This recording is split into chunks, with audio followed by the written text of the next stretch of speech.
All right, episode 19, 81 away for the cousin. I'm Scott Sternal with Ben Russo, Matt Urich. We're talking hockey, and we're talking about the dirtiest secret in sports, which is that the NHL playoffs are the best playoffs of any of the playoffs that play off. Uh, I'm excited. I know these guys are excited. I know the city of Chicago is probably overly excited, and I'm not going to temper their expectations because they've become accustomed to what the Blackhawks are and what they do and how they do it. But I'm going to temper their expectations a little bit on this pod. But we'll get into that a little bit later. We'll do a little extended talk on the Hawks because we are Chicago based and it's what we know. Ben, your excitement scale to one, your excitement on a scale 1 to 10 for this postseason. I'd probably go an 8, just because, like, normally I would say a 10, just because I always get excited for the hockey playoffs. But I do think the Western Conference scares the living shit out of me. A lot of good hockey teams. So I think we could all be completely wrong on who we think is going to get there, but it's a little nerve-wracking. I mean, again, the way the Hawks are playing scares me a little bit, but as we'll discuss as we go further into the list, I expect them to switch it up and just get back to their normal ways when they get in the playoffs. So that's where I'm at with it. A little nervous, but still excited because hockey playoffs are just great. For sure. And Matt, your level of excitement on a scale of 1 to 10. I feel like if the Blackhawks, I don't know, because it feels, and again, we'll get into this a little bit later, but I feel like if momentum was more on their side, maybe I would feel a little more excited. But like we said, it's it's without a doubt the best playoffs, just because of how much goes into it, and it lasts till what it begins. It'll begin this week, so 2 days. roughly. Yeah, we're recording this Monday. We're going to put this out on Wednesday morning, so you're listening to it as the playoffs are getting started tonight, hopefully. Yeah, so with them starting, middle of April and then end late May, early June. So I mean, that's a long haul. That's a month and a half, 2 months nearly of playing hockey. So it's exciting. It's fun to watch. Hopefully, for us Blackhawks fans, it's a little more exciting. But we'll see how that goes. For sure. So I really wanted to play the NHL Tonight theme before. That's what I was trying to pull up on my phone beforehand, but nothing really sounded good. But because that always gets me pumped up whenever I hear that NHL Tonight theme. But we're gonna get to it. So this week, what we did, we announced we all ranked our 10 contenders 1 to 10, and Ben then made the master list for us as he always does. Matt, what was your thought process as you made your list? So for me, and I told you guys this earlier today when we were texting, hockey is not really my forte. I follow it. I follow the Blackhawks. I'm more of a casual observer when it comes to the rest of the league. So for me, off the top of my head, I was able to name, I think, about 6 teams off the top of my head. My top 6 teams were all teams that I was thinking of. I honestly had to go back through and sort of look at the playoff picture to sort of see what other teams were in it and to sort of figure out the rest of my list. So, to be completely honest, my 10 through 7, I'll be a little shaky on. The rest of them I feel pretty good about, being able to talk about it. But, it's a little more difficult just because we don't have the opportunity to watch as many games. You don't have as, unless you have like an NHL package, which I don't think a whole lot of people have. It's harder to keep up with the rest of the league. But I do I try my best to watch like Sunday games and stuff like that. So, Ben, what was your strategy going into this? I tried not to dig too deep into particularly matchups and seeding and stuff like that. Like, essentially what I did was I took the 16 teams that were in the playoffs and I just went down and I said, Yes, I think they can win. Yes, I think they can win. Yes, I think they can win. No, I don't think they can win.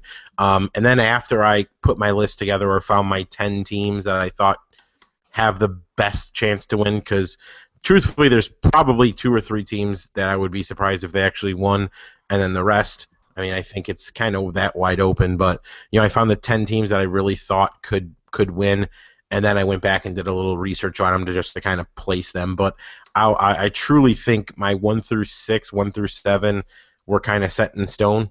In the order that I put them, and then the last 3 spots were probably, okay, where do I rank them there? So, but for the most part, yeah, I mean, I tried not to dig too much into it and just kind of go with my gut instinct on it. So I did the exact opposite, which was I did my top 8 as the 8 teams I thought were the most likely to advance this postseason, and then my 9 and 10 were my 2 teams that I was like, okay, they could do it here. They could pull an upset. And then my 11 through 16 ultimately were just teams that I didn't think would do it. So no reason to beat around the bush anymore. Let's get to number 10. And number 10 was I the only one that had this team on their list? Yep. Okay, so I'll talk about them right now, which is I think the Tampa Bay Lightning.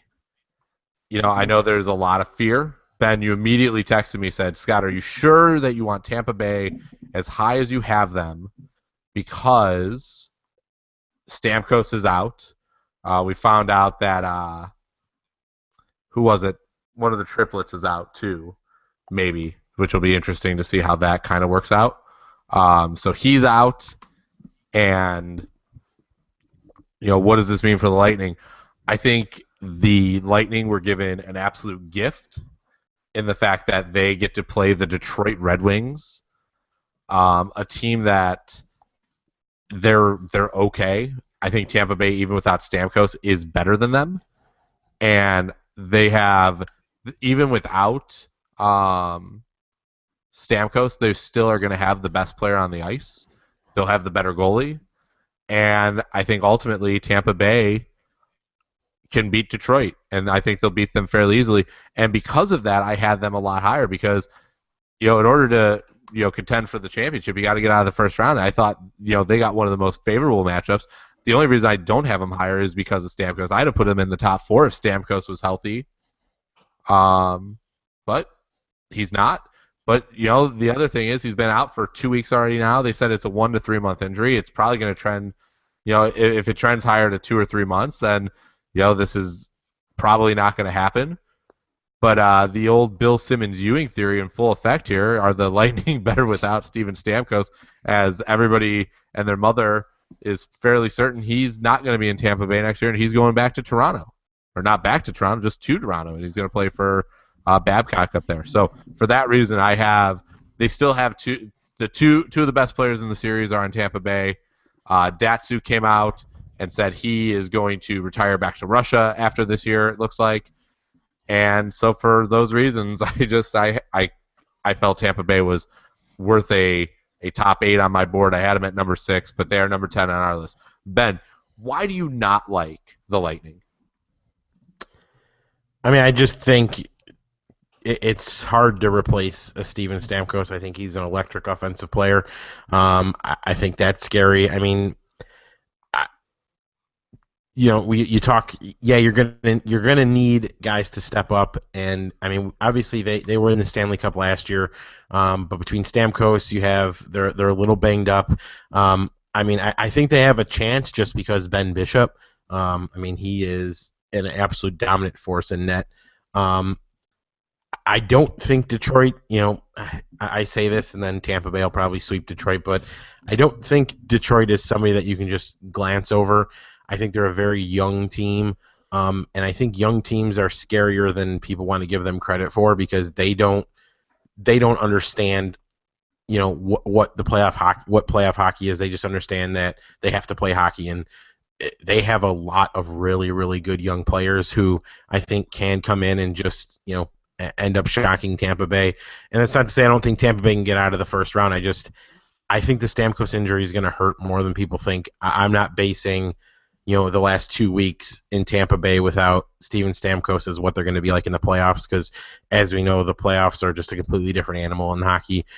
So I just think offensively they might struggle and, ultimately could lose those 2-1, 3-1 games.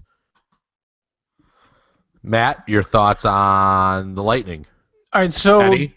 no, I do have a few thoughts because we're obviously talking about the Stamkos injury and stuff. So I took a look at their injury report. So in addition to him being hurt, Victor Hedman is day to day, but I think he's expected to continue to play. Ryan Callahan's day to day. I think he's expected to go for the playoffs. But they also are without Anton Strawman. So because he broke his leg, so that's one of the he was one of their better younger players. So or not younger, but one of their defensive stalwarts. So, like I said, I don't know enough about these teams to really make that good of an educated guess, but I feel like without Stamkos in the lineup, I can't really feel that comfortable about the team moving forward. But Ben Bishop, we saw that last year as Blackhawks fans, how good he could be when he's on. So anything can happen in hockey, but I just didn't feel comfortable enough with the injuries they have. Well, just for those of you that like to put a little wager down, the Red Wings plus 135, the Lightning minus 155. So the gentlemen that do that for a living do like the Lightning by a considerable amount in terms of series odds for the NHL playoffs, which more often than not are closer to coin flips than not. So we'll see what happens there. That'll be a good one. Moving on, number 9, the New York Rangers, who I did not have on my list. But I could think of one giant king-size reason you guys had him at number whatever on your list. Ben, talk about the king and why he has helped them be high on your list. He is the reason, right? Yeah, literally. So I have 2 reasons why. I said, number 1, they still have Henrik.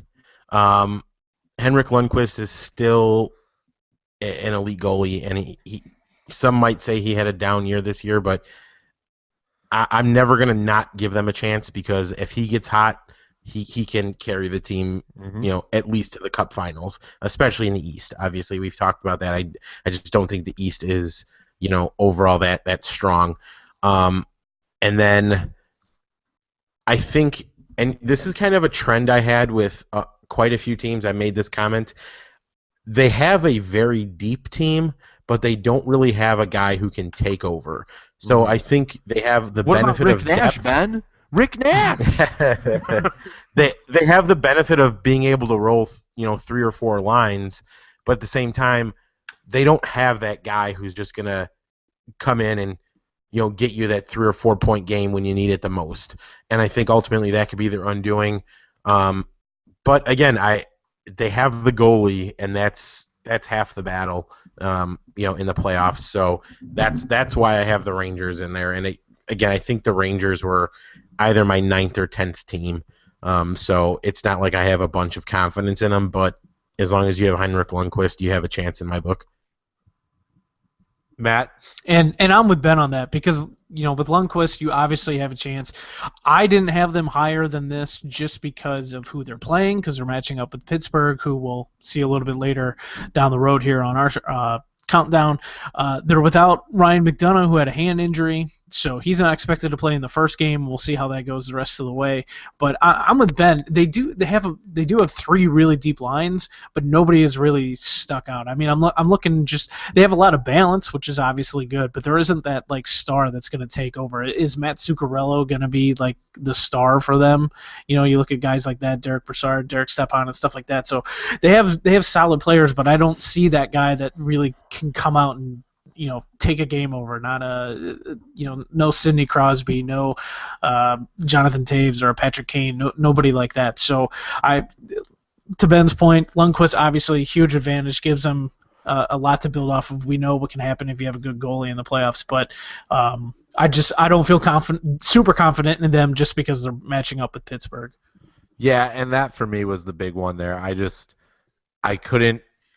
I just don't know that I see them beating Pittsburgh.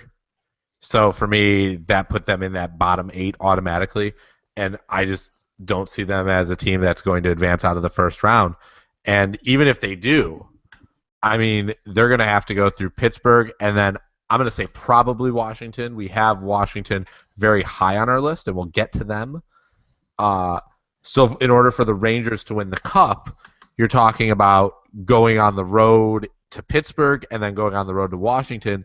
And to kind of go back to my point about Tampa Bay, and we're going to talk about the one of the other teams in that pod next. But Tampa Bay, they're home in a 7-game series against Detroit, and then they get the winner of Panthers Islanders, and we're going to talk about the Panthers now because they are number 8 on our list. Tampa Bay's road, even without Stamkos, seems a little bit kinder to them than the New York Rangers. And so for me, I couldn't even put the Rangers on here despite the awesomeness of the king of goalies. It just seemed like too tall of a task for him to be a third year in a row putting the team on his back. I mean, 2 years ago to the Cup final, last year 1 game away from the Cup final, and I feel like we're going to see that regression continue, and maybe they get out of the first round, but then they get hit hard by Washington, and that's that. So to go on to number 8, Florida.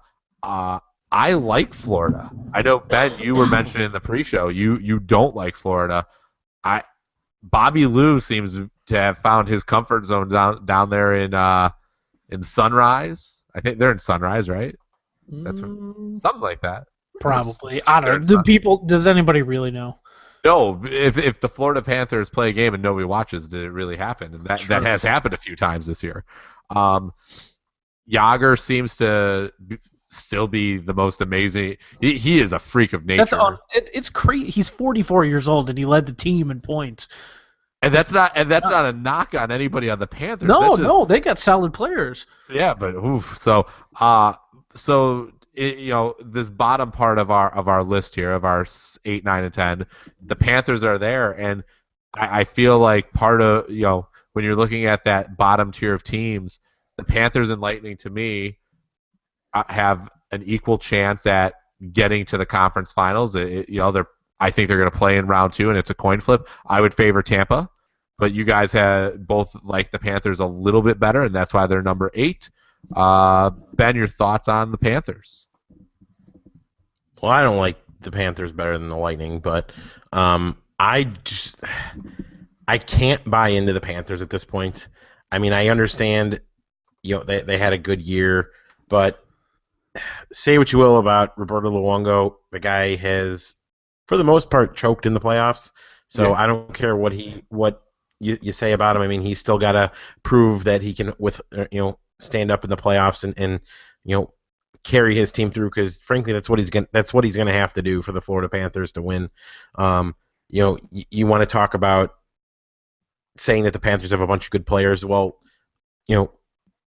name 5, name 3, I don't care. I mean, they're not there is really what it comes down to. They have a lot of really good young players. I think they have a decent mix of young and old, but when a 45-year-old winger, and granted he's a top probably 3 player of all time, I think we would say, at least forward-wise, is your leading scorer, that's not promising to me. I think, we talked last week about the shootout and how ridiculous it is. Well, I'll give you one guess at the team that led the NHL in shootout wins, and that would be your Florida Panthers. So that's an extra 7 points probably. So that at that point that could have dropped them down just because they played some weird version of hockey and got 7 extra points out of it. So I'm not saying Florida's not a good team. I mean, you get 104, 105 points, whatever it was. You're a decent team, but I'm not buying them. They have bad special teams. I want to say penalty kill and power play were both 25th or 26th or lower. One was 28th, I think. So they're under 80% on the penalty kill, so which is not good. Yeah, I want to say they were 28th in penalty kill and like 25th or 26th in power play, which having bad special teams in the playoffs is not going to help you one bit. again, I just think there's way too many questions. That's why I can't.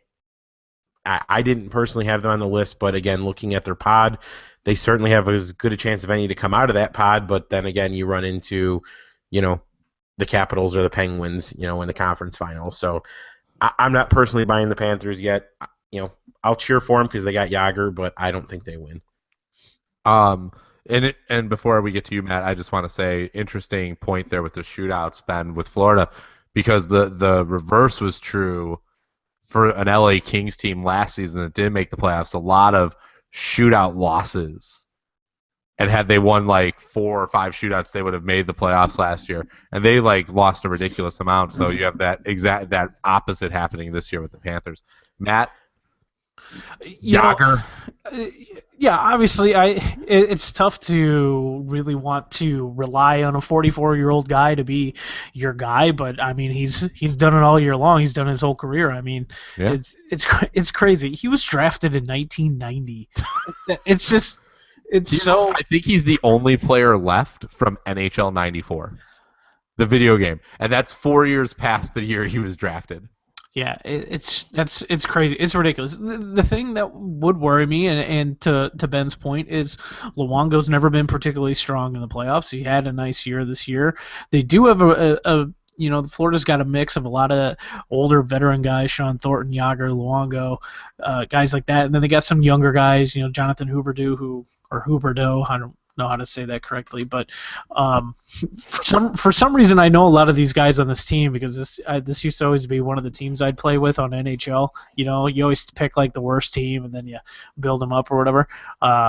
But they're a team I want to root for and I want them to be good. I think it's cool that they have such a mix of super old guys like a Yager and even guys like Brian Campbell's getting up there in age and stuff like that. So it's tough for me to really rely on or to lean on Luongo because he hasn't proven that he can. I mean, they had the 1 year they made it to the final and when he was in out there with the Canucks, yeah. So we'll see, but.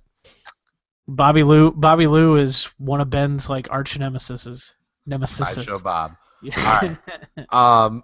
We're gonna move on from here, and I'm actually going to take the liberty here and say that we're gonna combine 6 and 7 together because 6 and 7 are very similar. They play different games, but the universal choke sign could be an Anaheim Duck or that St. Louis Blues note that you see on the front of their jersey because these two teams are routinely right there in terms of crapping the bed in some way, shape, or form. You can never trust the St. Louis Blues.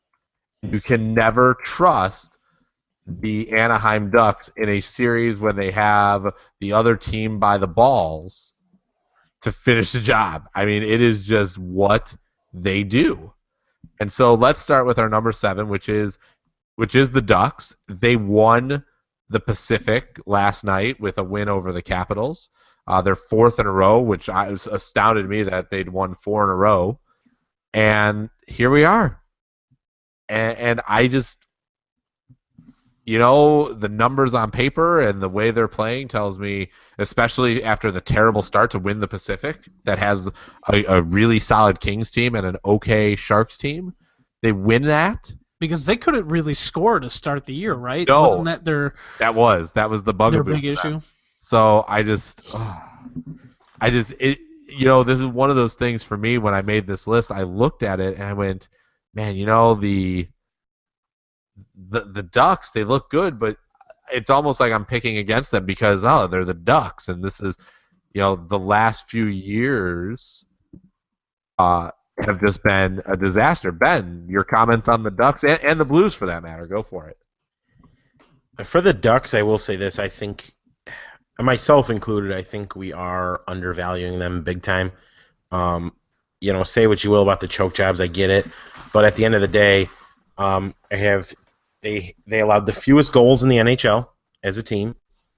Granted, they have a hard time scoring, but they allowed the fewest, and they had the number 1 power play and the number 1 penalty kill in the NHL this year. And again, goaltending and special teams are going to be all the difference in the world in the playoffs, and they happen to have both of those. They don't have the world famous goalie, but he's a pretty solid goaltender. And again, it's a veteran team. This is a team that's been here year in and year out. Unfortunately, haven't been able to finish the job year in and year out, but they're always in the playoffs. They have experience. Probably undervalued them. I do think, again, they have a team a little bit higher on our list in that same pod that I think is a little bit better. But as far as the Ducks go, I probably think we should have had them higher than a couple of these teams, but it is what it is. As far as the Blues go, they're going to go as far as Mr. Brian Elliott will take them. The guy's playing out of his mind right now. Do I think he can keep that up? No. I think they're going to run into a pretty good hockey team in the first round here. But again, it's another team that they can roll 4 lines. They'll wear you down. We talk about Brian Elliott playing out of his mind right now. If he struggles, do they start having that same issue where the Hawks had last year, where they have Allen, obviously, then you start having that goalie issue. It's like, do we pull him for the other guy, and then if the other guy does good, whatever the case may be. And honestly, the Hawks situation was better because they had Corey Crawford ultimately, but anytime you start getting the goalie issues in a playoff series, you're probably doomed. So I think that's where their bugaboo is. But I think it's 2 teams, like you said, that are known for choking, but ultimately they are still both really good teams. So, Matt, before we get to you on this, the Ducks, their last 3 playoff years have ended with losing a Game 7 to the Red Wings in the first round, losing a Game 7 to the Kings in the second round, then losing a Game 7 to the Blackhawks in the third round. Maybe they lose a Game 7 in the Cup Finals this year. Stanley Cup final or bust. That's where we're at. And then for the Blues, since winning 4 seasons ago now a first-round series against the Sharks 4-1, their playoff series have gone conference semi-sweep against the Kings, losing 6 to the Kings, where they were up 2-0 in that series, I believe. Lose in 6 games to the Blackhawks, where they are up 2-0 in that series. And then they lost in 6 games to the Wild last year. Matt, does that factor in your pick for this season? I mean, yes and no. It's hard not to look at things they've done in the past and to wonder whether or not it's something that's just going to hold over or continue to hold over. Hockey's sort of weird like that because you don't see a ton of movement or a ton of change on rosters, like particularly at the top of the lineup with a lot of teams, from year to year. So, the Ducks are strong. They have Ryan Getzlaf, Corey Perry, and Ryan Kessler. Like, that's a pretty good 1, 2, 3. But the issue for them all year has been scoring. So whether or not I think their goaltending is good enough to get the job done, I don't really trust them to be able to score, which seems odd when you have 3 guys like that are so good at not only setting each other up but also scoring. So you look at that, and then same way, and to echo off of Ben's point about St. Louis, the fact that they are a deep team, they can roll 3-4 really solid lines. It's that goaltending, and the Hawks got away with it last year. Teams that make switches like that don't normally continue to make strong runs, and the Hawks got lucky that they got kept in with Scott Darling, and I don't know if Brian Elliott struggles, can Jake Allen take over? And it's there's too many question marks for me in terms of their goalies in St. Louis to really feel confident about them. And then there's just too many issues with Anaheim's ability to score for me to feel super confident with them. I'll just be honest with you. With the Blues, outside of Tarasenko, nobody on that roster particularly scares me.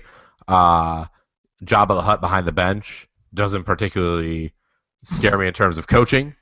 And as far as the Ducks go, Corey Perry is a penis face. I hate that guy. He looks like there's something wrong with him all the time, and he's just always like, I hate him. I want to punch his face. Yeah, he's got Jay Cutler face.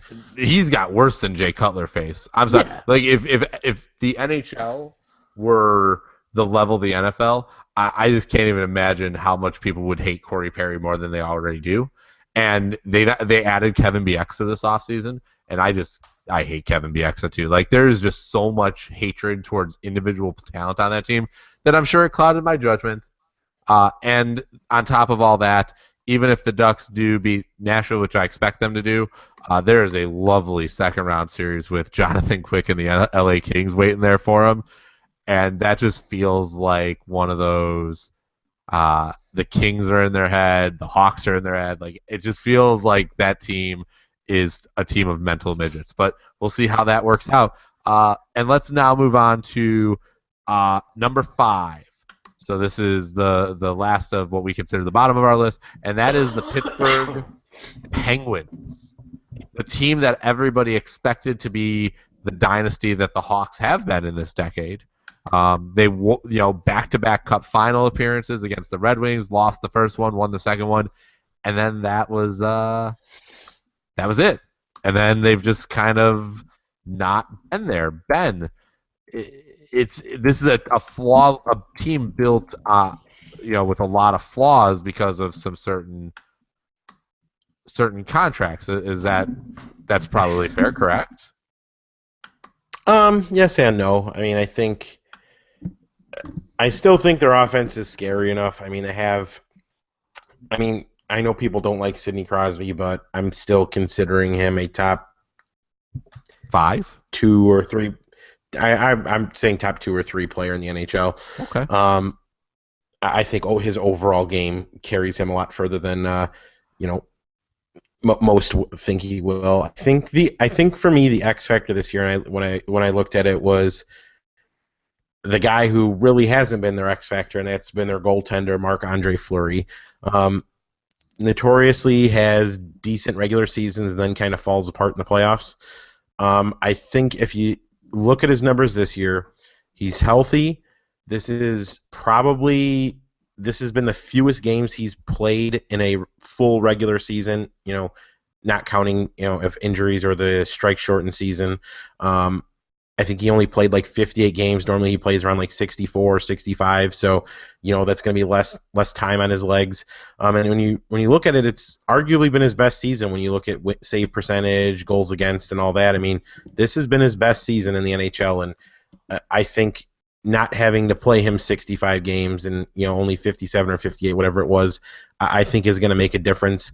And again, I just go back to their offense. I mean, they're going to be able to roll Crosby with Malkin, or I think Crosby's with Kessel or whoever it is. But I mean, they have 3 legit scorers on that team, and if one of them gets hot, that's a time that's like I said, they can take over a game. I think they just need to shake that. Oh, it's the Penguins; they're going to die in the first round, and collapse. But and they don't hopefully die in the first round. I mean, they've had 3 years where they've gone out early, and they've had 3 years where they've won in the first round. So since they've won the cup, so I mean, it's not as though they're a one and done team by any stretch of the imagination. But it just they see. Maybe it's just they don't live up to expectations because they do have one of the 2 or 3 best players in hockey. Maybe that's the fair way to put it. Matt, the Penguins. Well, to touch quickly on Fleury actually got a concussion not that long ago. He's day to day for Wednesday's game. Everything indicates he's more than likely going to be ready for Wednesday night's game. So, we'll see where that goes. And I think it's tough to count out a team. And actually, I think Malkin's hurt too, if I remember right. So they've got a lot of injuries, or a lot of guys that are a little banged up. But to me, I'm with Ben. I still think that Sidney Crosby is one of the 2 or 3 best players in the game, and it's hard to count out guys like that. They're still a strong team. Phil Kessel obviously helps them a lot. So, we'll see. It's tough because it's one of those things. It's all about goaltending when it gets to this time of the year. And while Fleury's had a pretty solid year, it's whether or not if he can bounce back from this concussion that he has, or quote unquote upper body injury. But everybody says it's a concussion. So. We'll see. If they could score, they could put points up or put goals up. So, to me, it's just all about Fleury and how they can play the game. Sorry, I got distracted there. I like Pittsburgh. I do. I like. I think they're just. It's just. it feels like ages ago now that they lost and then won the Stanley Cup. I mean, and it has. I mean, this is going to be their 7th postseason since that happened. The Rangers have actually bounced them each of the last 2 years, so maybe a little motivation there for the Penguins to step this up. But I don't know that the goaltending's strong enough. I don't know, can the Penguins solve King Henrik in the first round? That's my biggest concern about putting them high on a list is I think they can compete with anybody, but I also worry that, they can't get good enough goaltending and they're running into who many would say is the best goaltender on the planet. And that worries me. That being said, I think the Penguins do get out of the first round, and if you're the NHL, you are salivating right now at what is waiting for you in the second round potentially here. I mean, all over, right? I mean, your least sexy second round is Florida, Tampa Bay, maybe. Right? I mean, that's your least sexy, but that can even be a fun little Florida thing. I was going to say, even then, I think that could be a fun matchup. Right. You got Anaheim, LA, is my assumption. Yeah. Out of the Pacific, Washington, Pittsburgh, and then if you're the NHL, I mean, it just becomes gravy if the Hawks go to the second round, and it doesn't matter who they play, be it Dallas or Minnesota, but a series against Dallas would just be ridiculously good. So you got a lot of potential on the line here for some different teams. So to recap our bottom 10, the Lightning are our 10th team, the Rangers at 9, the Florida Panthers 8, Anaheim Ducks at 7, the St. Louis Blues at 6, the Pittsburgh Penguins at 5, and now we move on to a team, and I want to talk about this team a lot because the thing that really does it for me with I'm gonna fist pump here because Matt, did you see it? I did. Addie Russell 3-run homer to give the Cubs the 5-3 lead. Good sports things happening during our podcast. We need to just keep this thing going. I'll tell you what, if they keep happening, we're gonna podcast during every game ever, even if it's just like the camera's open and the mics are open and we're recording nothing. We're just going to keep doing it because Addie Russell, big home run. Anyways, I want to talk about the Los Angeles Kings here because this team is the one true challenger to the Chicago Blackhawks dynasty. And if the Kings were the team to come out, and we have them ranked number 4 this year, if the Kings were the team that came out and won the Cup this year, you would not be able to say that the Hawks are the true dynasty of the 2010s. They would be tied for 3 cups. The only difference is the year that the Kings missed the playoffs, the one year the Hawks should have missed the playoffs, they didn't, by some luck. I don't know. This team really, you'd be hard pressed to say that the LA Kings aren't worthy of being in the discussion with the Blackhawks, and they could take the whole dynasty thing away from the Hawks this year potentially. Ben, am I way off base here with those comments? Way off base, no, but I mean, and we're talking specifically if the Kings were to win the Cup this year and get to 3. I mean, it doesn't take away the dynasty. It just there's basically two dynasties. And I mean, you're not going to take away what the Hawks did, but at the same point, yeah, I mean, what the Kings have done have been equally as impressive. Really, I mean, I think the biggest. You look at both the teams, they kind of won the same way. I mean, they have their goaltender built with their own guys and then, have traded add pieces along the way. So, I mean, I won't sit here and say that it takes away from what the Hawks did or have done, but at the same time, they're a really good team. I mean, again, you look at what they have. They have, Jonathan Quick, who maybe he's not the goaltender he was in years past, but he's still a really, really good goaltender who, you look at what I said about Henrik Lundqvist when he's on, they're almost unbeatable. I mean, this is, again, a team that can roll 4 lines. I thought they made some decent trades to add depth this year. And then you just look at that path that they have, again, going back to what we've said all along. I mean, yeah, they have the matchup possibly with the Ducks. Me personally, I don't think Nashville's just a walk in the park for them. No, I don't think they are either, but I think I think Nashville, at least has a puncher's chance to get through the first round. I mean, I don't necessarily think they will, but I think they have a puncher's chance. But they have the Sharks, and then they're going to end up with the Ducks or Nashville, who I don't think are better than that much better than what the Hawks have. I think the pathwise, it's right there for them to get there. I mean, it really is. I mean, that other pod with Dallas and Minnesota and St. Louis and Chicago, they're going to beat each other up for 2 series each. That way, if they're playing them in the conference finals, LA can certainly take that. But yeah, I mean, it's like going back to what you said. I don't think it's necessarily that they'll replace the Hawks. I think you're just talking about 2 dynasties instead of 1. Matt, your thoughts on the dynasty talk and the Kings for this year? Well, I think in terms of the dynasty talk, because of the way these two teams have battled each other the last 4 years, whatever it's been, I don't think LA winning one really takes, obviously doesn't take anything away from the Blackhawks, but I think it starts putting them more in the discussion where, I mean, when you're talking hockey, I think especially outside of the city of Chicago, I mean, who are most people talking about?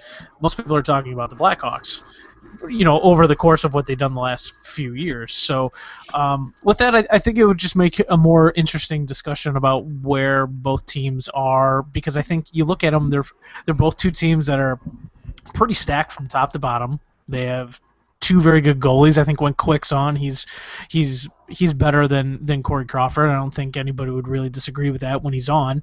But like Ben said, he's not the same guy he once was, but he's still one of the best goalies in the game. So LA might be the one team, I think, from Blackhawks' point of view, that I would be the most scared of moving forward. I know that we have another team in the Western Conference that's right above them in Dallas, who I also think is a scary team, but I don't, we'll get to this in a little bit, but LA's goaltending, I think, is what scares me the most if you're a Blackhawks fan in the Western Conference, because I think if Quick, like any other goalie, gets on a run, he's going to be tough to beat.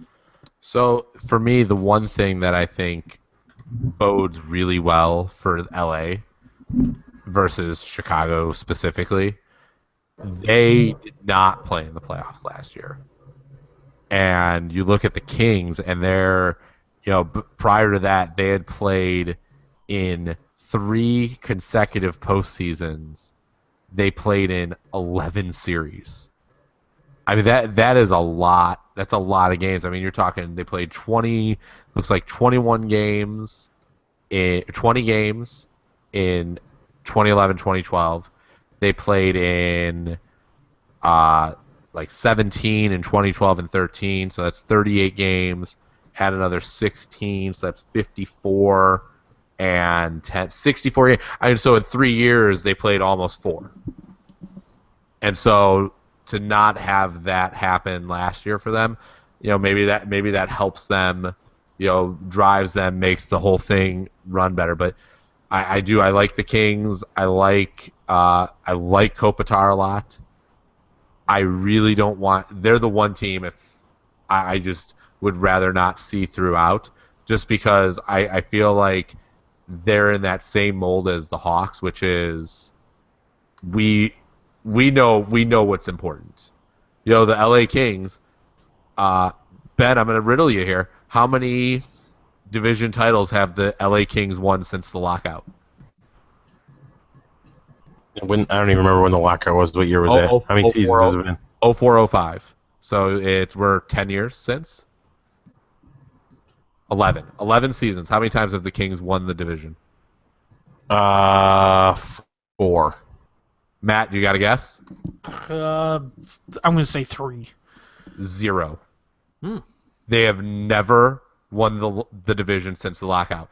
And the Hawks, same kind of deal, except they've won the division twice since the lockout.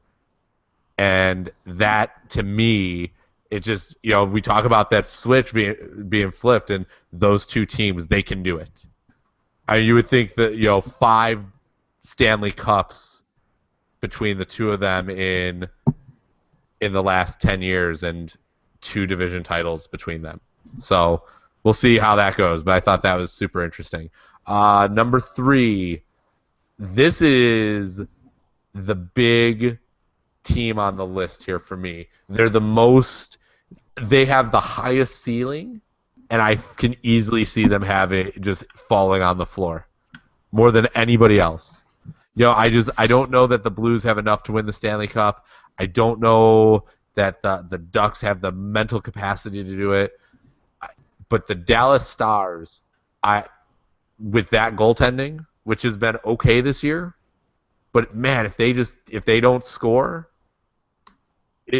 I wouldn't be completely stunned if we're talking next Monday about, hey, the Dallas Stars are down 3-1 to the Wild.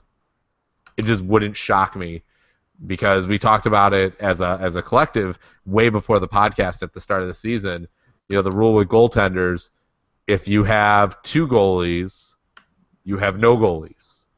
And that's where the Dallas Stars are. And Matt, you're our research guy right now. If you don't have it up already, do you know who the game 1 starter is for Dallas in round 1? I could look that up real quick. All right, Matt's gonna look that up. I've been trying to figure that out. All right, Matt's going to find that. Ben, your thoughts on the Dallas Stars?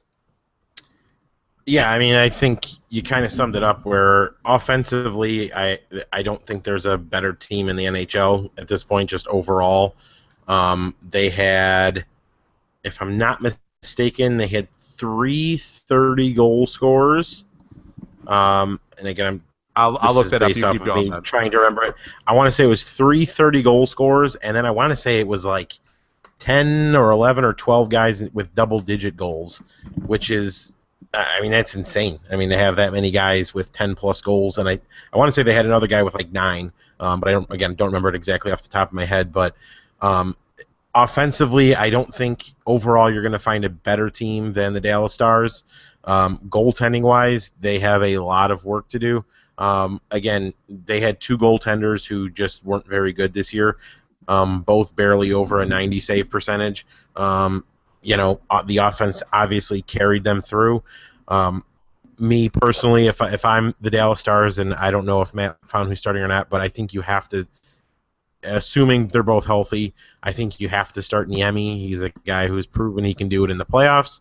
To me, he's the better of the 2. It's by the slimmest of margins, but I think he is the better of the 2. Really is. Before you finish, let me give you those slim margins so you can really hammer home your point. Niemi goals against this year, 267. Lehtinen, 276. Save percentage, Niemi 905. Lehtinen 906.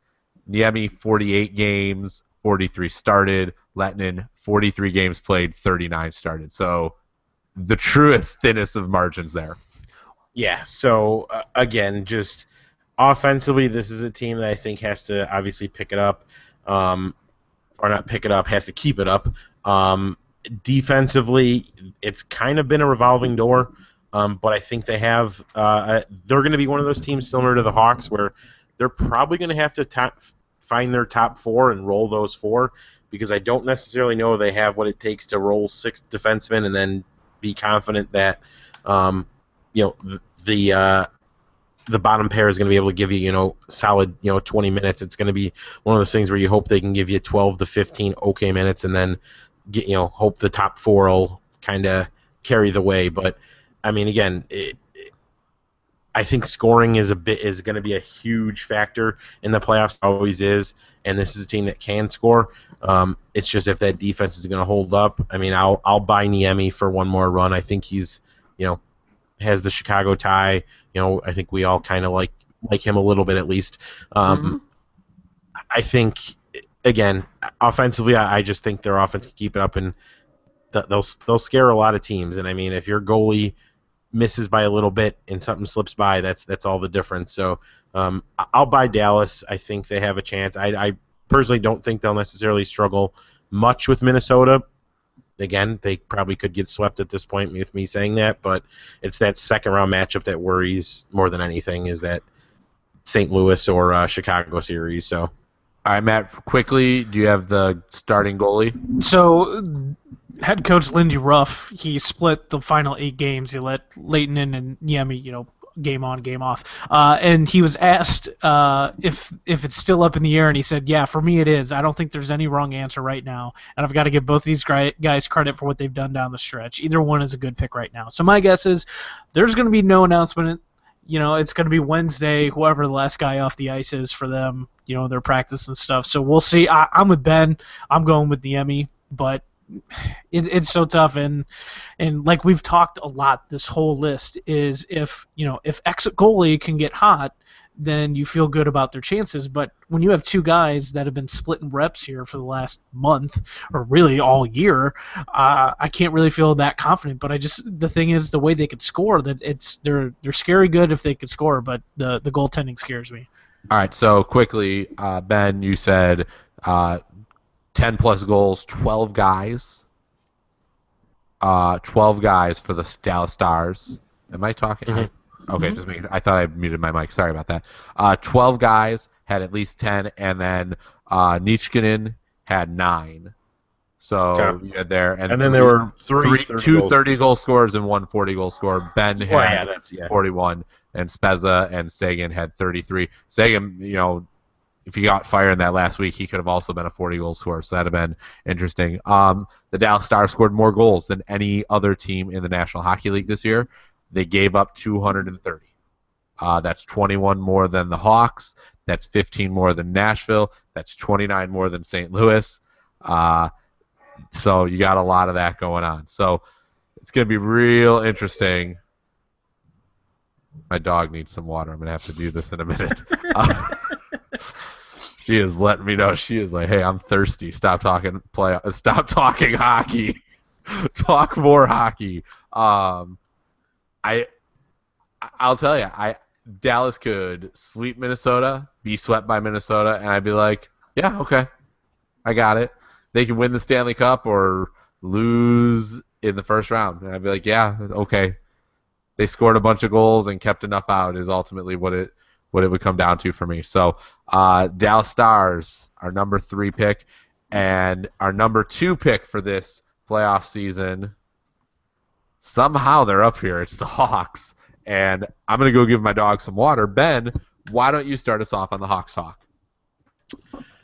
Yeah, obviously, I think, as we talked about before, I think we probably are overvaluing the Blackhawks a little bit here, just based on the simple fact we're from Chicago. We've seen them win a lot of cups.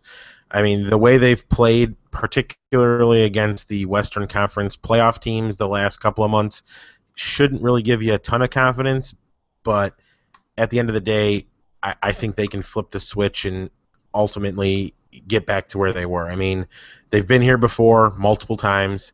Like I said, I think they can flip the switch. If Crawford is healthy, that Columbus game didn't necessarily give me a lot of confidence watching him struggle there. But I still think Corey Crawford is the best kept secret in the NHL. I think he's an outstanding goalie that doesn't get enough respect. And again, we have the core. We have Kane, you have Taves, you have Keith, you have Seabrook, you have Hossa, you have all these guys. And at this point, the younger guys have won now. So I mean, even guys like Shaw. I mean, these guys all understand what it takes to get it done. And ultimately, that's what I'm banking on, is the fact that we have the guys that remember and know how to do it. And I ultimately think they can do it. So. And I'm with you, Ben. I mean, I think Corey Crawford's the key to this, just like he was the key to this last year. If he's healthy, Obviously, that's going to be huge because Scott Darling is fine in a pinch, but I don't trust him to win you series. I don't trust him to win you a Stanley Cup. But when you have a guy like Patrick Kane, who led the league in points this year with 106, remarkable year. You look at Panarin, who also, he's second on the team in points with 77 in his rookie year. And granted, he's not truly a rookie per se. I mean, he is in the most technical sense, but it's kind of amazing the things that line with Kane, Panarin, Anisimov, who Anisimov trailed off towards the end of the year, and he had the injury and stuff too as well. I'm really curious to see the guys that I'm interested in seeing playing, to round out the year are some of those guys on that third and fourth line. What are you going to get out of Teravainen? What are you going to get out of a guy like Thomas Fleischmann, who I think has been pretty solid since he came over?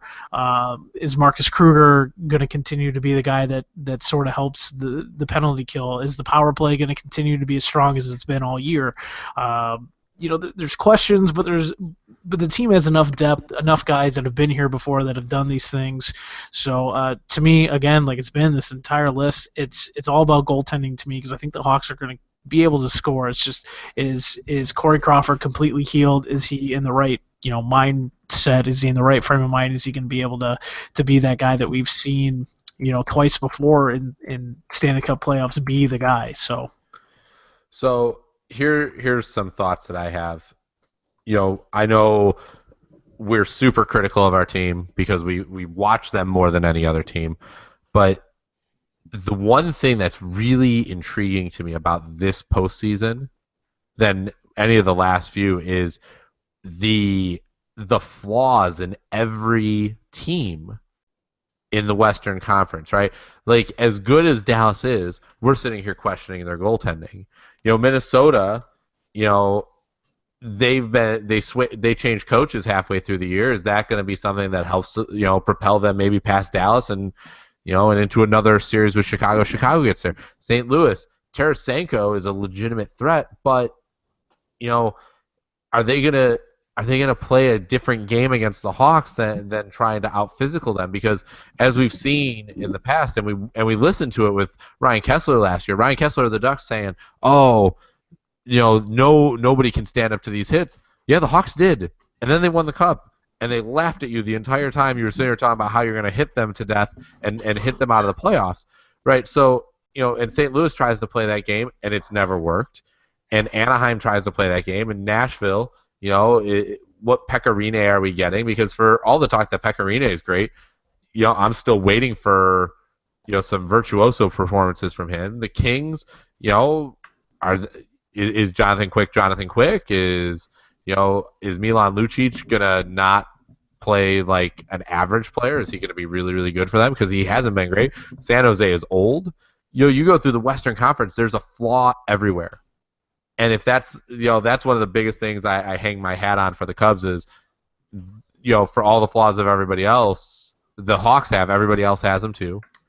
And at the end of the day, nobody has a Jonathan Taves in the Western Conference until you get to the conference finals when Kopitar and him would go head to head. And Kessler has done a good job in the past of controlling Taves, except when it really counted at the end of last postseason. So you don't have to worry about that number one center taking Taves out, or really that defensive grouping that's going to take out an entire lineup for the Blackhawks. So I mean, even if they take out one line though, the Hawks have the roll benefit of they roll four, but they have two elite. I mean, we can talk about the teams that can roll four lines. I mean, if you're rolling Taves, Ladd, Hossa, and then where are you putting your number one pairing? Because are you going to put him on that line, or are you going to go? I mean, you probably have to go put him on the Kane, Panarin, and Anisimov line. But we all know what Taves and Hossa are capable of in the postseason. I mean, yep. I would gladly take the second defensive pairing, going up against them, and that's the benefit that the Hawks have is they can roll four lines, but they really have two elite lines. That's not something many teams have. And I would be really interested in, you don't know, and you never know until you actually get there. As terrible as that Keith suspension was and the reason he was suspended, how much are the 6 games off for him going to matter for a team that is depleted defensively? Where maybe you can ride Keith a little bit harder early in this Well, postseason. he's getting 30 minutes. I mean, Easily, that's yeah, he is out on the ice half the game, guaranteed. So that's a big question. How does Keith play? I hope Brent Seabrook. The year they won the cup over the Bruins, Seabrook did not have a great year, but then he turned it on a bit in the playoffs and came back to form a little bit more. And if that happens again this year, I mean, the Hawks' defensive unit doesn't look that bad. Rundblad got called back up today, and not that I'm a big David Rundblad fan, but he did play some time in the Swiss League this year on loan, and then he came back and he's been okay. I'm really interested to see, if he could help be a stopgap on that defense. So a lot of questions for the Hawks, but the thing to hang your hat on if you're a Blackhawks fan is the one thing I would hang my hat on if I'm a Hawks fan is they have they're just as flawed as anybody else, and they have the experience in winning the cups. The thing that would scare me if I'm a Hawks fan is the same thing makes me feel better for if I'm a Kings fan is that the Hawks have played 11 series in 3 years, and the only one that has gotten them eliminated was a 7-game series. I mean, they have gone to the wire. They've played 1, 2, 3 7-game series in the last 3 seasons. They've played a lot of games with only one sweep in there. So it'd be really interesting to watch. I mean, say what you will about Seabrook. I mean, he did just put together his best offensive season he's ever had. So yeah, and that's true. I just, that's not where for me, that's not where I need Brent Seabrook though. I need Brent Seabrook to be a top guy on the defensive side. I mean, he was pretty bad last year too. Yeah. I mean, he was a -3 player for the season. He had 31 points. I mean, obviously he played better defensively last year than he did this year. But I mean, let's not pretend like last year he was, winning any awards for his overall play. So again, this is all going back to what I think kind of is our general theme for them is these are the guys that can turn it on when they need to. So ultimately, I expect Seabrook to step up his game as the playoffs start here. For sure. All right, and on to our number 1 team as we are wrapping up the list. And that number 1 team is the Capitals of Washington. So they enter this year as the best team, and it's not even close. They won the President's Trophy by like 15 points this year. I think it was 11. Yeah, it was 11. It ended up being 11. I mean, that is tremendous. They 120 points. The next closest was Dallas at 109. So they won it by 11. They had 56 wins, 52 of them in regulation or overtime. They had a plus 59 goal differential, scoring 252 goals. That was second in the league only to Dallas, but they gave up the second fewest, 37 less goals. I mean, that is just absolutely outrageous. The Ducks only gave up less by one. Goal, by one. So the question is, what Capitals team are we going to see here? I mean, last season, won a 7-game series over the Islanders and then lost a 7-game series to the Rangers. Didn't qualify the year before that. I believe that was the last of Adam Oates, if I'm not mistaken. Ooh, how did he get a job behind the bench? That's amazing. 2012-2013, lost in 7 to the Rangers. 2011-2012, lost in 7 to the Rangers. 2010-2011, they beat the Rangers, but then got swept by the Lightning. 09-10, lost in 7 to the Canadiens. 08-09, lost in 7 to the Penguins. There's a theme here, guys. I'm going to tell you. They lose in 7 a lot. And they have since 07-08. So why now? Why put my faith in the Washington Capitals to win the Cup, Ben? I think you explained it. They can score goals and they can stop goals from being scored. I mean, that's all that matters. That's really the biggest thing. I mean, they have the best pure goal scorer, in the NHL still with Ovechkin. I mean, the guy is absolutely electric when you need him. Is there something to the idea, though, Ben, that as a winger you can take him out in the playoffs a little bit easier? Probably. I mean, I think again, I think you can if you're going to game plan for a guy. I mean, you can take out really any player for that. I mean, for that purpose. But I think I don't think they are just a one-dimensional team anymore. I mean, all those years you look back, and it's always been, well, Ovechkin's been electric this regular season, and then come playoff time, their goalie kind of shits their pants, and down go the Capitals. But this year, I mean, Holtby's been, again, as good as anyone. I mean, he's probably going to win the Vezina. I mean, as the best goaltender. Crawford was probably in the running until the injury, but I mean, they've got. I mean, put it this way: Ovechkin had 50 goals. He wasn't even their leading point scorer. So they have other guys who can get on the score sheet. I just think all around this is easily their best team that they've had in all those disappointing playoff years. And again, that was my question I put at the end: is this the year they finally turn it around? I'm going to go with yes. I mean, surprise, surprise, the best team in the league, I think, can win the Stanley Cup. But I just think from top to bottom, that team is a lot deeper and a lot better than they have been in years past. We talk about it rolling four lines, but I mean, I think they have three really good defensive pairings, or at least three decent defensive pairings. And again, I think Holtby takes them to a whole nother level. So, yeah, this is a really good, very dangerous team. So, Matt, Braden Holtby, and Washington Capital thoughts? Well, I looked through it briefly that they have 6 guys who scored 20 or more goals this year. I mean, that's pretty impressive. And then you got 2 other guys with over 17 goals. So, yeah, they could score a ton. You have one hell of a goalie, a guy who has been solid all year long, was really solid last year as well. I just think their ability to do everything right now and how hot they've been all year. I mean, obviously they have to be able to prove that they can continue this throughout the postseason, because they weren't able to do that last year. So there's still some question marks there, but I think it's pretty obvious they're one of, if not the most talented team on the ice, just because of their ability to do everything so well, both on the offensive end and in the defensive end.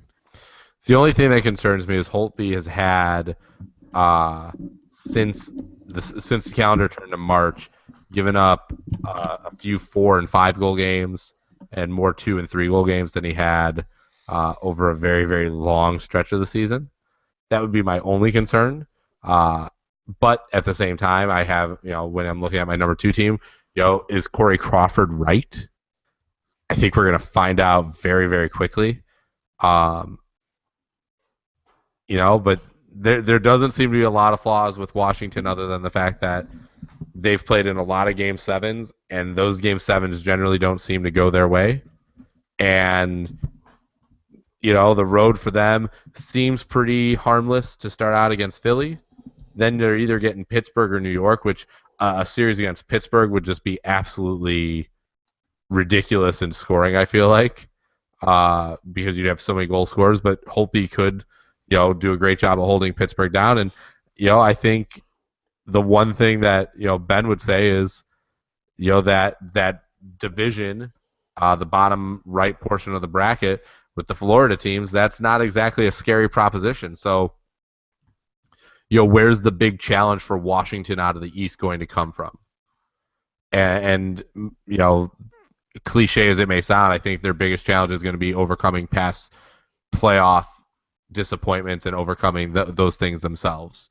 If they do, I think it's very, very likely we're going to see Washington coming on the other side of the bracket. And for me, I had them as number 1. As much as they're good, I think they're far and away that much better than anybody else in the East.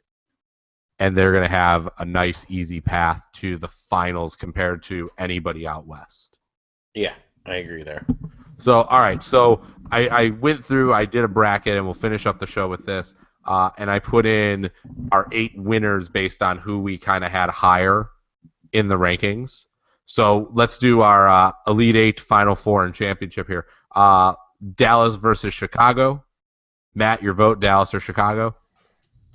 Man, this is tough. Chicago. Matt or Ben, Dallas or Chicago? Chicago. All right, so we're going to go Chicago. And that's, I feel like, if Chicago gets out of the first round, it's going to be because of Corey Crawford. And if they get out of the first round because of Corey Crawford, they're going to win a series with Corey Crawford over Niemi or Leighton in for Dallas.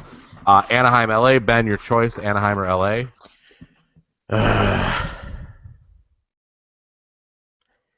Give me Anaheim. Matt, Anaheim or LA? I'm going to LA. I'm going to join you there, Matt. I'm going to say LA. I think, I think we're destined for another conference finals with those two teams. Go out east. Washington, Pittsburgh. Ben, Washington or Pittsburgh? Washington. Matt, the same, I assume? Yeah, Washington. And then Florida, Tampa.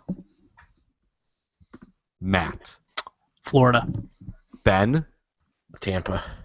I'm also going to go Tampa. So your final four is Washington, Tampa, and LA, Chicago. Ben, Washington, Tampa, your choice. Washington. Matt, Washington, Tampa. Washington. Yeah. All right, so there we go. So that really does solidify that Washington is our number one team, considering how easily we picked them to go to the final. Chicago, LA, Part 3. Matthew. Oh God, this one is really, really hard. Like really hard. God, I hate sounding like a homer, but I'm going Hawks. Ben? I'm going to go Hawks as well. I mean, I've said it all. Until they lose, until they're officially eliminated, I think they have a chance. So I'll go with the Blackhawks. I agree they have a chance. I just think LA will handle the Hawks, unfortunately. That's where if the Hawks are going to trip and fall, I think that's where it is. But we have 2 votes for the Hawks, 1 for the Kings. So the one thing I will say is the Hawks probably. I think the biggest weakness the Hawks have is they're still a fast team, but they're not as fast as they used to be. No. So that's why the teams like Dallas they struggle with because they can just skate circles around them now. LA and Anaheim aren't those teams. Like LA and Anaheim, the speed is similar to the Blackhawks, and that's why, I'm not saying that the Hawks, again, yeah, I'm going to pick them to the finals, but I wouldn't be shocked if they lost to St. Louis in the first round. I mean, it's just that type of year, but it's all about matchups, and I think these are the teams they match up against, and that's why Dallas scares me more than anything because the speed could kill the Blackhawks with Dallas, whereas with these other teams like the Ducks and LA, the speed's not necessarily there. It's the same thing that the Hawks are. It's a bunch of really skilled hockey players that are going to be competing. It's not necessarily just relying on speed or anything like that. All right, and championship, Washington, Chicago. Ben? He's doing it. He's homering it up. Give me Chicago. Matthew. God, I'm actually taking Washington. If the Hawks get there, they don't lose there. They're just not gonna. It's hard to fathom them losing a final. I mean, right. It really is. So the Chicago-based podcast has gone full homer and picked the Chicago-based hockey team to win. I will say this: if the Hawks got there and lose, and it was to Washington, I'm not going to say I'd be happy that they lost, but I'm a big fan of watching the best players get their championship, and watching Ovechkin get a championship would be cool. Yeah, I do like when, and it doesn't even necessarily, another big thing is, always when there's that like one veteran player who's waiting to get his cup. That's always good to see. But I like when the greats get them, and Crosby got his early, so I don't care if he wins another one. But I like watching the greats in any sport for that matter get their championship. So. And I think to that point, Ben, I think one of the reasons that we like watching that is one of the things that is always talked about in every sport is the greats that didn't win a title. Yeah.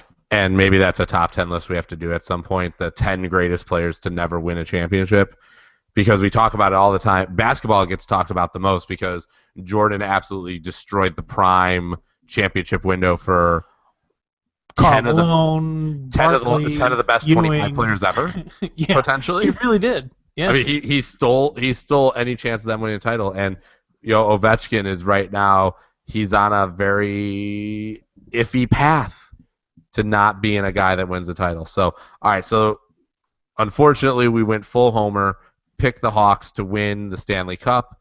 I'm sure the cousin will be really proud of us. By the way, I teased in the weekly an idea from the cousin Joey. I want to share it here real quick in 15 seconds. He said we should go punt, pass, and kick for the NFL overtime going forward. We got to get in line with the NHL. We go punt, pass, and kick contest. I'm only on board with the Kansas City Chiefs would win every competition. Well, That's where I'm going. Yeah, they got Andy Reid, man. I The was gonna say, the biggest kid in the world. I'm only down for this. I still don't believe that he was 13 when that was filmed. Dude, he looks no way. 40. He looks There's no 40. way. He looks like himself less 150 pounds. I agree. No question about it at all. So, oh my, Andy Reid. So the cousin contributing that. We'll quickly, 30 seconds or less, closing thoughts on the playoffs. Matt, is your excitement level up a notch since we did the podcast?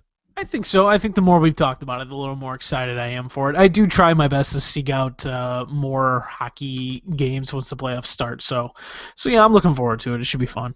All right, Ben, are you up a notch now? I'm ramped up. I'm ready for it. And then I realized that the Hawks started at 8:45 on Wednesday, and I freaking hate that more than anything. I don't get it. Like, I don't care what you're trying to do. That's asinine to have a central time zone team playing at 9 o'clock. It's a 6 o'clock. I know you got the Eastern Conference, but you know what? You have 8 series. I know you want to get your best ratings, but just come on. Just put. You have an Eastern Conference game start on NBC Sports at 6. Have the Hawks game start at even 7:30. You can go there. 8 o'clock is at least, because Jesus Christ, remember that the 3 overtime game that ended at like I do 1:30 or 2 in the whatever it was. Like, I did that with a 1.5-month-old, and it was just absolute torture. Yeah, you can't do that. That's insane. None of that. So, all right, great closing thoughts. Ben hit the point that I wanted to there at the end with the 8:30 start times. I hate them. Special thanks to Addison Russell for distracting me there as he hit a 3-run bomb to send the Cubs to 6-1. Also, I want to say real quick on a personal note for me, because our next podcast won't be till, obviously next week. On Monday, April 18th, I will have my first article back with Bleacher Report next Monday. Ooh. So I will be doing a 7-round mock draft for the Bears as well as a top 100 big board. So look for that So look for that next Monday. Really excited to be back with them. So just wanted to get that out there for people who have been wondering. All right, that is awesome. At a top 100, you must be dedicating a lot of time to that. So I'm looking forward to seeing that and seeing what you think the Bears top 100. Is it a top 100 overall or top 100 options for the Bears? Top 100 for the Bears specifically. Oh, great. I'm really looking forward to that. We'll talk about that some on the podcast next week. So for Ben Russo and Matt Urich, I'm Scott Sternal. Thank you again for listening. Be sure to subscribe on iTunes. We're on Stitcher. Read the WordPress blog. Ben has a piece up this week about the Schwarber injury, and we're going to have more of those little short blogs like Ben has up today going forward. So again, thanks for listening and have a great rest of the week.